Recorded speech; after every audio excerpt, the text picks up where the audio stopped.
I never thought I'd find myself here, kneeling on the cold, damp earth of a moonlit clearing, surrounded by hooded figures chanting in a language I didn't understand. But then again, I never thought I'd join a cult either. It's funny how life takes unexpected turns. It all started 6 months ago when I moved to the small town of Millbrook after a messy divorce. I was lonely, vulnerable, and desperate for connection. That's when I met Sarah at the local farmer's market. She was warm, inviting, and spoke about her spiritual community with such passion that I found myself intrigued. "We're having a gathering this weekend," she said, her eyes twinkling. "Why don't you come? No pressure, just good people and positive energy." I should have seen the red flags. The isolated farmhouse on the outskirts of town. The way everyone seemed just a little too happy, their smiles never quite reaching their eyes.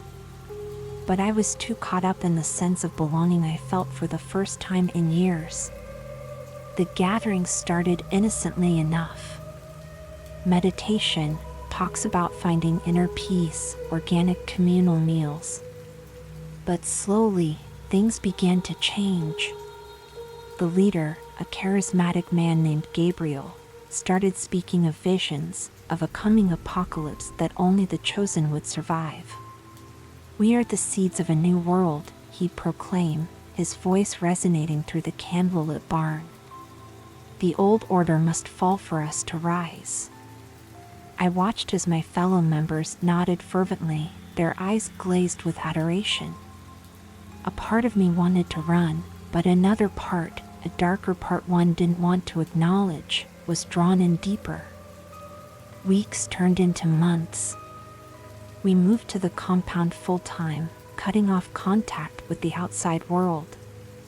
That's when the real indoctrination began. Sleep deprivation, fasting, endless hours of chanting and cleansing rituals that left us weak and disoriented. One night, I overheard Gabriel speaking to his inner circle. "The time is near," he whispered urgently. "The gateway must be opened before the next full moon." A chill ran down my spine. What gateway? What were we really preparing for? I tried to voice my concerns to Sarah, but she just smiled that vacant smile and patted my hand. "Trust in Gabriel," she said. "He will lead us to salvation." But as the days wore on, I couldn't shake the growing sense of dread. Strange symbols began appearing around the compound, carved into trees and painted on walls. People I'd grown close to would disappear for days, returning with blank stares and cryptic messages about the other side. Then came the night of the ritual. We were led into the forest clearing, the full moon casting an eerie glow over the proceedings. Gabriel stood in the center, his robes adorned with intricate, otherworldly patterns that seemed to shift and move in the flickering torchlight. "Brothers and sisters," he intoned, raising his arms to the sky. "Tonight, we bridge the gap between worlds. Tonight, we welcome our true masters." The chanting began, a guttural, rhythmic sound that made my skin crawl. As it grew in intensity, I felt the air around us change, becoming thick and charged with an energy I couldn't explain. The ground beneath my feet began to vibrate, and I swear I could hear whispers carried on the wind, whispers in no earthly language. Suddenly, Sarah grabbed my hand, her grip painfully tight. "Do you see them?" she hissed, her eyes wide and feverish. "They're coming through." I followed her gaze and felt my blood turn to ice. There, at the edge of the clearing, the air seemed to ripple and distort. Shadowy figures began to materialize, their forms twisted and wrong in ways my mind couldn't comprehend. Gabriel's voice rose to a fever pitch. "The gateway opens. Our lords arrive." Panic gripped me. This was madness. This was impossible. I had to get out, had to run. But as I tried to stand, I felt hands grabbing me, pulling me back down. "You can't leave now," Sarah whispered, her face inches from mine. "You're part of the offering." Offering? The word echoed in my mind as I struggled against the hands holding me down. Gabriel approached, a curved dagger glinting in the moonlight. The chanting grew louder, drowning out my screams as he raised the blade. Just then, a piercing shriek cut through the night. Not human, not animal, but something else entirely. The shadowy figures at the edge of the clearing surged forward, no longer content to remain spectators. Chaos erupted. Cultists scattered, their fervor replaced by terror as the entities they'd summoned turned on them. I seized the opportunity, breaking free from my captors and running blindly into the dark forest. Branches whipped at my face as I stumbled through the underbrush. Behind me, I could hear screams and unearthly howls. I didn't dare look back, focused only on putting as much distance between myself and the nightmare I'd left behind. I don't know how long I ran. Hours blended together in a haze of fear and adrenaline. When I finally collapsed, gasping for air, I found myself on the outskirts of town. The first rays of dawn were just beginning to peek over the horizon. As I staggered towards the sheriff's office, my mind reeled. What had I just witnessed? What horrors had we unleashed? And most terrifyingly, had I truly escaped, or was this just the beginning of something far worse? The door to the sheriff's office loomed before me, promising safety and a return to normalcy. But as I reached for the handle, a chill ran down my spine.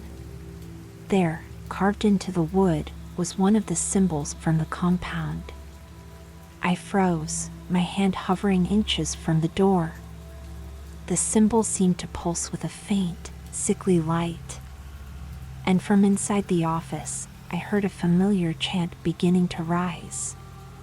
Days have passed since that night in the forest, though time has become a fluid, unreliable thing. I'm writing this from a motel room 2 states away, jumping at every shadow and sound. Sleep eludes me, for in my dreams I see the writhing forms emerging from the terror in reality, reaching for me with limbs that defy description. I've tried to convince myself that it was all a hallucination, a product of brainwashing and group hysteria. But the marks on my skin where they grabbed me are all too real, slowly fading from angry red to a deep, unnatural purple. Sometimes, in the quiet hours of the night, I swear I can still hear the chanting, carried on a wind that shouldn't be able to reach me here. And in reflective surfaces, mirrors, windows, the black screen of my phone, I catch glimpses of hooded figures watching me, their eyes gleaming with an inhuman intelligence.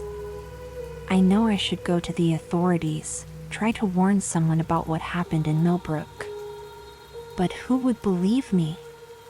And more importantly, how can I be sure that the influence of the cult, of the things they summoned, doesn't reach even here? There are moments when I wonder if I truly escaped at all. What if this is all part of their plan? What if my escape was just the next phase of some grand, cosmic design? I've started noticing things, little details that unsettle me to my core. The motel clerk's smile that doesn't quite reach his eyes, reminiscent of my fellow cultists. The way the other guests avoid eye contact, as if they're all in on some secret I'm not privy to. And then there are the dreams. Vivid, terrifying visions that feel more real than my waking hours. I see Gabriel standing atop a mountain of writhing bodies, his arms spread wide as the sky tears open above him. I see Sarah, her face half melted, reaching for me with fingers that elongate into impossibly sharp talons. and I see myself kneeling before a throne of twisted flesh and bone, pledging allegiance to something my waking mind refuses to comprehend. I wake from these dreams drenched in sweat, my throat raw from screaming. And in those first few moments of consciousness, caught between nightmare and reality, I swear I can feel something watching me, its gaze boring into my very soul. Yesterday, I went to a local diner, desperate for some human interaction that didn't feel tainted by paranoia. As I sipped my coffee, I overheard a conversation at the next booth. Two men, speaking in hushed tones about new chapters opening in nearby towns. About preparing the way for something. My hands shook so badly I nearly dropped my mug. I all but ran back to my motel room, my mind racing. Had they followed me? Was nowhere safe? As I fumbled with my key, an old woman from the room next door stepped out. She smiled at me, a kind, grandmotherly smile that should have been reassuring.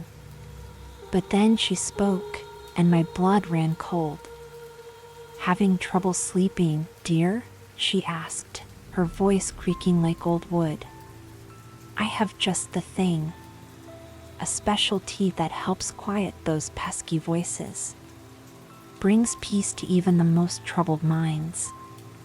I mumbled some excuse and practically dove into my room, slamming the door behind me.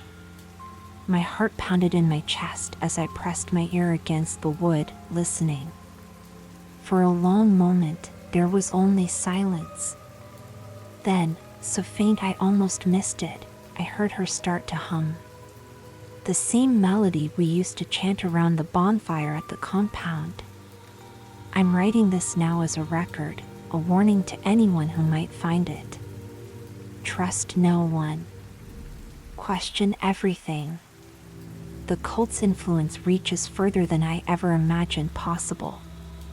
They're everywhere, hiding in plain sight, waiting to draw in the lonely, the lost, the vulnerable. And the things they worship, the entities they serve? They're real. More real than anything I've ever known.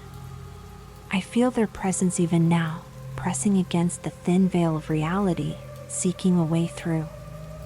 And deep down, in a part of myself I'm terrified to acknowledge, I feel a pull towards them. A yearning to understand, to be part of something greater than myself, no matter the cost. I don't know how much longer I can run. How much longer I can resist. There are moments when giving in seems like the easier path, when the promise of belonging and cosmic understanding outweighs the horror of what I've seen. But I'll keep fighting, keep running, for as long as I can. And if you're reading this, if you've made it this far, I beg you, be careful. Watch for the signs. The too wide smiles, the whispered conversations, the symbols hidden in plain sight. Because once you see them, once you know what to look for, you'll realize the truth that keeps me awake at night, trembling in the dark. The cult was never just in Millbrook. It's everywhere. It's everything. And it's only a matter of time before it finds you too. As I finish writing this, I hear a knock at the door. Soft, almost tentative. Then another, more insistent. A voice calls out, familiar, comforting, impossible. "We've been looking for you," Sarah says, her voice muffled through the wood. "It's time to come home. We have so much left to show you." My hand shakes as I reach for the doorknob. I know I shouldn't open it. I know what horrors likely wait on the other side. But still, I find myself turning the handle, drawn by a force I can't explain or resist. As the door swings open, I'm engulfed by a blinding white light. For a moment, I think I've made a terrible mistake, that I've opened a portal to some otherworldly dimension. But as my eyes adjust, I see Sarah standing there, looking exactly as she did the day we met at the farmer's market. Behind her, Gabriel smiles warmly, his arms outstretched in welcome. "We've missed you," Sarah says, her voice filled with genuine affection. "It's time to come home." A part of me wants to collapse into their arms, to let go of the fear and paranoia that have consumed me. But another part, the part that remembers the horrors of that night in the forest, keeps me rooted to the spot. "What do you want from me?" I manage to croak out, my throat dry with fear. Gabriel steps forward, his eyes shining with an inner light that both attracts and terrifies me.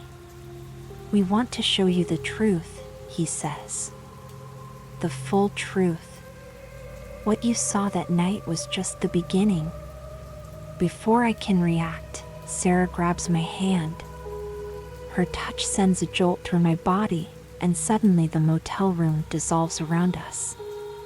We're falling, spinning through a kaleidoscope of impossible colors and fractured realities.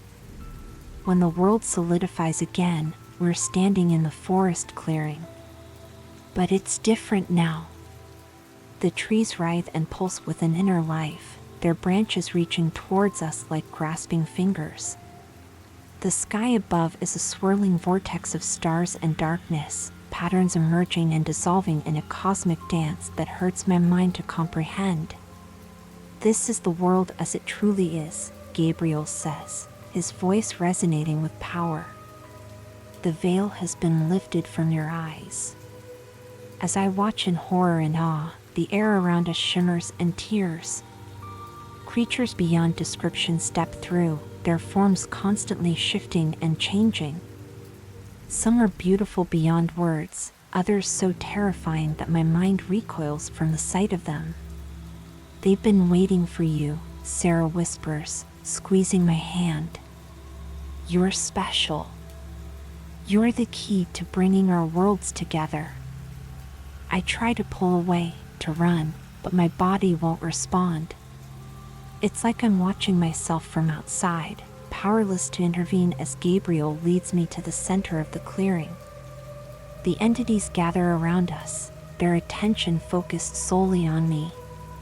"You have a choice," Gabriel says, producing the curved dagger from that fateful night. "Embrace your destiny, or remain trapped in the lie of the old world." As he speaks, I feel something stirring within me. A power, ancient and terrible, that I somehow know has always been there, waiting to be awakened. Images flash through my mind, civilizations rising and falling, worlds born and dying, all guided by the entities that surround us. I don't understand, I stammer, overwhelmed by the visions assaulting my mind. Sarah steps forward, her eyes now glowing with an otherworldly light. "You will," she says. "But first, you must let go of who you think you are. Embrace your true nature." Gabriel raises the dagger, its blade catching the light of 1,000 impossible stars. "The gateway was opened that night," he intones. "But you are the key to keeping it open, to ushering in a new age for humanity." As the blade descends towards my chest, time seems to slow. In that eternal moment, I see two paths stretching before me. One leads back to the world I knew, with its comforting illusions and mundane horrors. The other leads into the unknown, into realms of both terror and wonder beyond imagining. I close my eyes, make my choice, and feel the dagger plunge into my heart. Pain explodes through me, but it's quickly replaced by something else. Power, knowledge, understanding. My body convulses as eons of hidden history pour into my mind. I see the true nature of reality, the cosmic forces that shape existence, and humanity's tiny, insignificant place in it all. As my old self dies, something new is born. My eyes snap open, now seeing the world as it truly is. The entities around us bow, recognizing the change in me.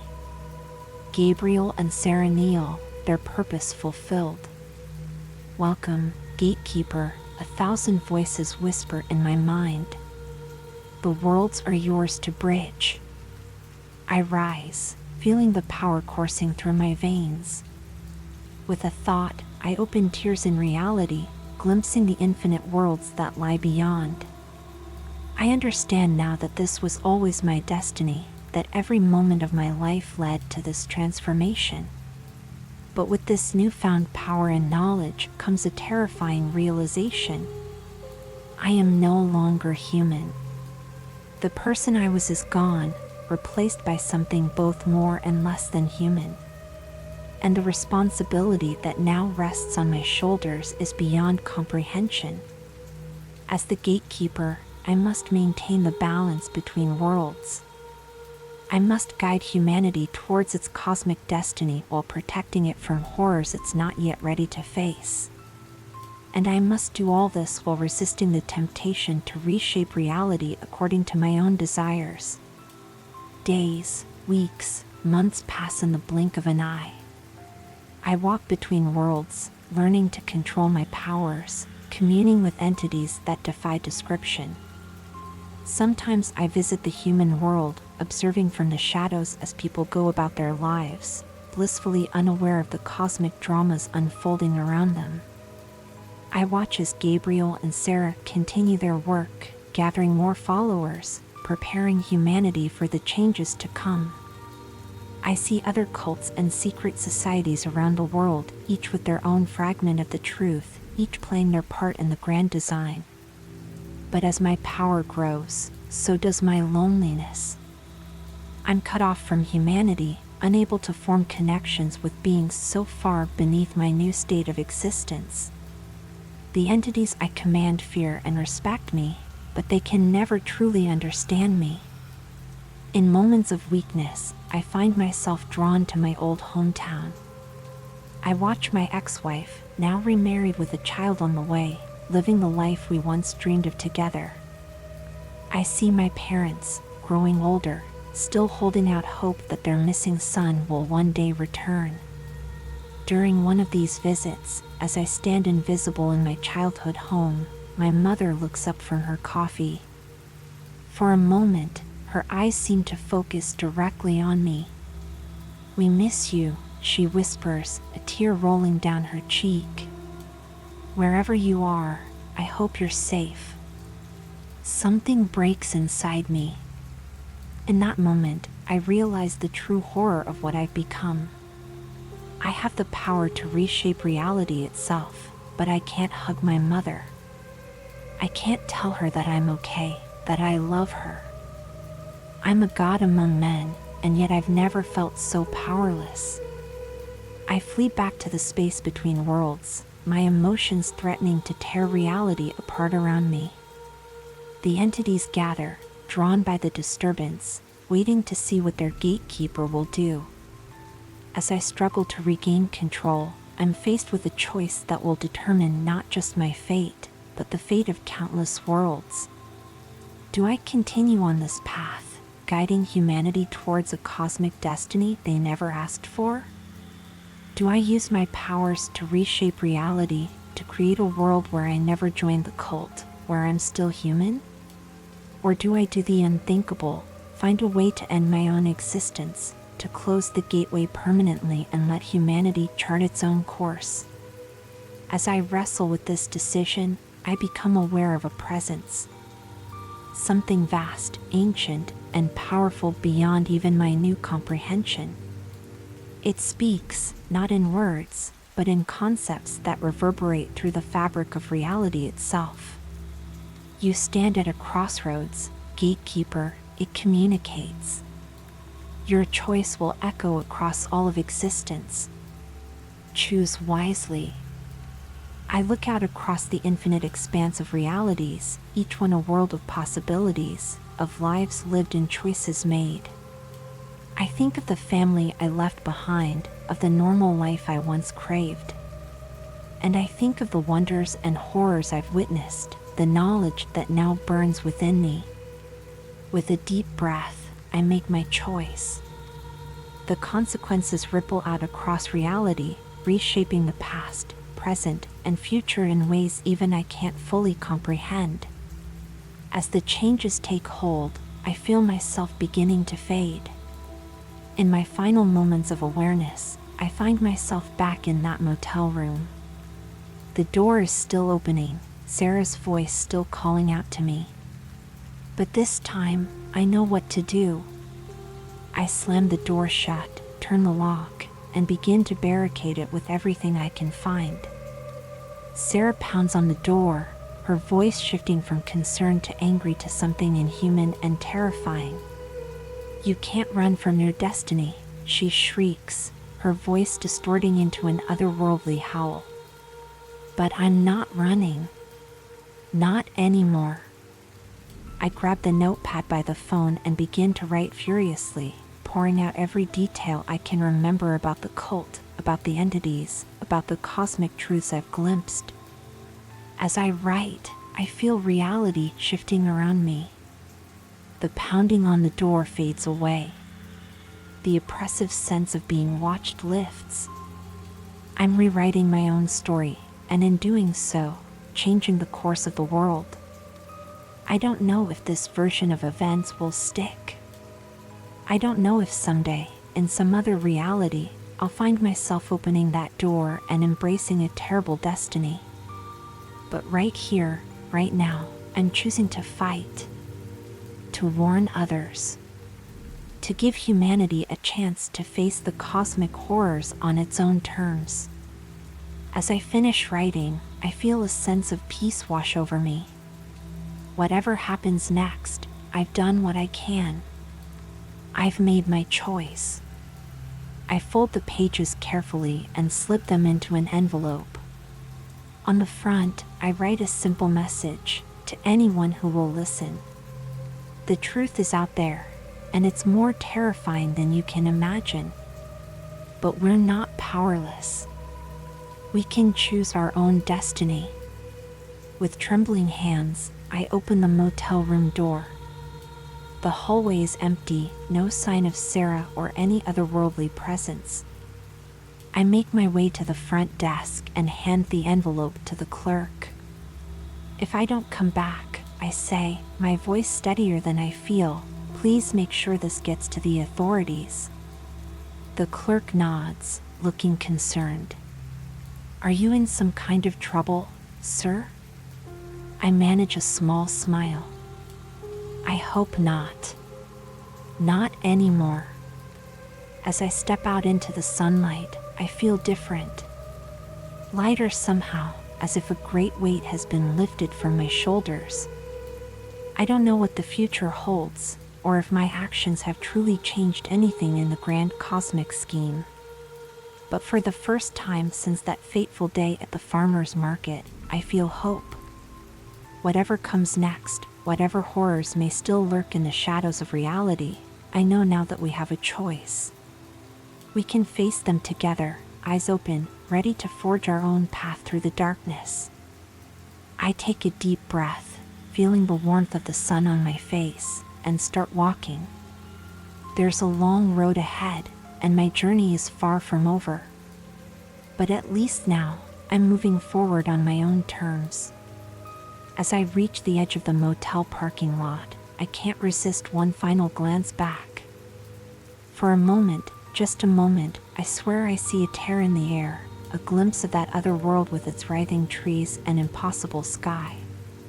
And there, watching me with a mixture of pride and sorrow, is another version of myself, the gatekeeper I chose not to become. Our eyes meet across the divide between realities. No words are spoken, but an understanding passes between us. Then the tear closes, and I'm left alone with the quiet sounds of a normal day in a small town. I turn away, facing the open road ahead. Whatever comes next, I'm ready. The cult, the entities, the cosmic horrors, they're still out there. But so am I. And I have a story to tell, a warning to give, and a future to fight for. As I take my first steps towards an uncertain future, I can't help but smile. After all, every horror story needs a hero. And sometimes, just sometimes, that hero can be you.